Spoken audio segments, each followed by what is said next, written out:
Bonjour Sam, imaginez un peu envoyer un colis, mais sans adresse. Impossible, n'est-ce pas? Eh bien c'est pareil pour nos appareils sur un réseau. Comment ils communiquent? Grâce aux adresses IP. Aujourd'hui, on va explorer ce système d'adressage numérique qui est vraiment la base d'Internet. On s'appuie sur des documents qui expliquent les fondamentaux de l'IP, la différence entre IPv4 et IPv6, et aussi le découpage des réseaux, le routage, bref, notre mission, démystifier comment les données voyagent sur la toile. Alors, le protocole Internet, l'IP, quoi, c'est lui qui établit les règles du jeu pour l'envoi des données. Une date importante, c'est le 1er janvier 1983. La norme TCP/IP, ça a vraiment lancé l'Internet moderne. L'IP, ça gère deux choses clés. L'adresse, savoir qui est qui, et le routage, comment on y va.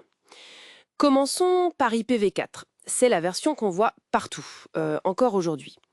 Une adresse type, ça ressemble à, disons, 192, 168, 01. Quatre nombres, de 0 à 255, séparés par des points, un peu comme un code postal, mais numérique. C'est une bonne image, oui.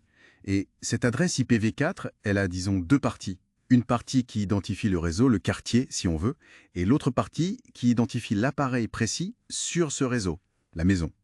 Avant, on parlait de classe A, B, C pour la taille des réseaux. Mais bon, aujourd'hui, ce qui compte vraiment, c'est le masque de sous-réseau. Ah, le masque de sous-réseau, ouais. Hmm. Qu'est-ce que c'est exactement?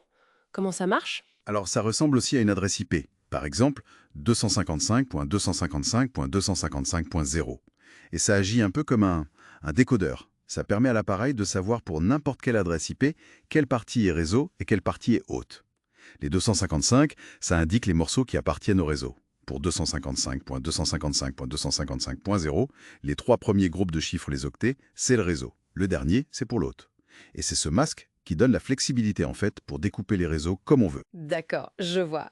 Mais même avec 4 millions d'adresses IPv4, ça semble énorme, mais avec tous nos téléphones, nos montres, nos frigos connectés, même les voitures, ça a commencé à coincer, non? Exactement. La pénurie d'adresses IPv4, c'était un vrai problème qui pointait à l'horizon. C'est pour ça qu'IPv6 a été développé. Ça date des années 90, mais la standardisation est plus récente, 2017. Et là, on change d'échelle. On passe de 32 bits pour IPv4 à 128 bits pour IPv6. Le nombre d'adresses devient astronomique. On parle de 7,9 fois 10 puissance 28 fois plus d'adresses.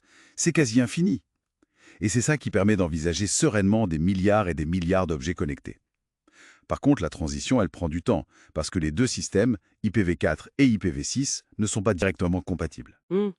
Et le format aussi, il change complètement. Fini les 4 nombres décimaux, là on a 8 groupes de caractères hexadécimaux. Par exemple, 2001.0DB8.0000.000.8A2E.0370.7334. Pourquoi l'hexadécimal d'ailleurs? L'hexadécimal avec des chiffres et des lettres et de A à F, c'est juste une façon plus compacte de représenter ces très longues adresses de 128 bits. Chaque chiffre exact correspond à 4 bits binaires. Et on peut même les simplifier un peu. On peut enlever les zéros au début d'un groupe. 0DB8 devient DB8. Et si on a une longue série de groupes de zéros qui se suivent, on peut la remplacer une seule fois par point-point. Du coup, l'exemple devient 2001.db8.8A2E.370.734. Un peu plus court. Un peu plus court, oui, mais bon, ça reste moins immédiat que les chiffres d'IPv4, on va dire. Mais l'avantage, ce n'est pas juste le nombre d'adresses, si j'ai bien suivi. IPv6 serait plus efficace. Oui, tout à fait. Il optimise la communication sur le réseau. Par exemple, il abandonne le broadcast d'IPv4. Le broadcast, c'était un peu comme crier une info à tout le monde dans une salle, même ceux que ça n'intéresse pas. Ça génère du trafic inutile. IPv6 utilise plutôt le multicast. Là, un message est envoyé à un groupe précis d'appareils qui ont choisi d'écouter ce flux. C'est comme choisir sa station de radio. Et il introduit aussi l'Anycast. Une même adresse IP peut être utilisée par plusieurs serveurs. Quand on envoie une requête, elle va au serveur le plus proche ou le plus dispo. C'est un peu comme choisir la caisse la plus rapide au supermarché. Ça répartit la charge. D'accord.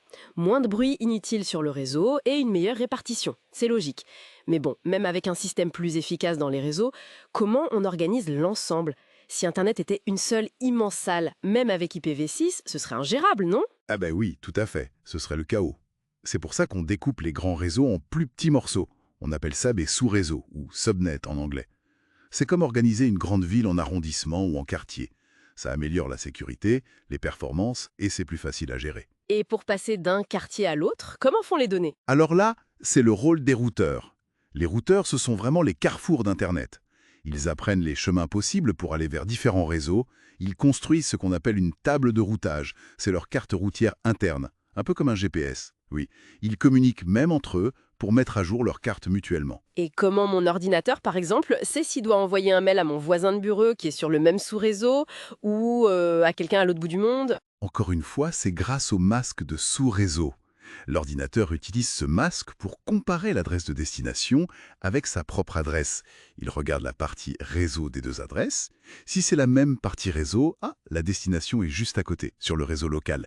Si les parties réseau sont différentes, alors l'ordinateur comprend qu'il faut sortir du réseau local et donc il envoie les données au routeur de son réseau. L'adresse IP de ce routeur, on l'appelle la passerelle par défaut. La passerelle par défaut, la porte de sortie du réseau local en quelque sorte. Exactement, c'est ça. C'est l'adresse du routeur qui sait comment acheminer le paquet plus loin, vers sa destination finale. Bon, si on récapitule tout ça. Pour qu'un appareil communique, il lui faut une adresse IP unique. Soit l'ancienne IPv4, soit la nouvelle IPv6, beaucoup plus vaste. Le masque de sous-réseau, c'est l'outil qui aide à savoir si la destination est locale ou lointaine. IPv6, en plus de résoudre le problème du manque d'adresse, rend les choses plus efficaces avec le multicast et l'anicast. Et pour que tout ce trafic circule bien, on divise les réseaux en sous-réseaux plus gérables. Et ce sont les routeurs, avec leur table de routage, qui guident les données d'un sous-réseau à l'autre en passant par la fameuse passerelle par défaut. C'est bien ça? C'est une excellente synthèse, oui. Et ce qui est fascinant, c'est que tout ça a ce mécanisme complexe d'adresse, de masque, de routage. Ça se passe de façon totalement invisible et quasi instantanée à chaque fois qu'on clique sur un lien ou qu'on envoie un message. Et ça amène à une petite réflexion pour la fin. Avec l'explosion de l'Internet des objets, l'IA qui demande toujours plus de communication, comment ces protocoles, IP, le routage, devront-ils encore évoluer ? Comment assurer l'efficacité du réseau mondial de demain face à ces nouvelles exigences? C'est une question intéressante à méditer.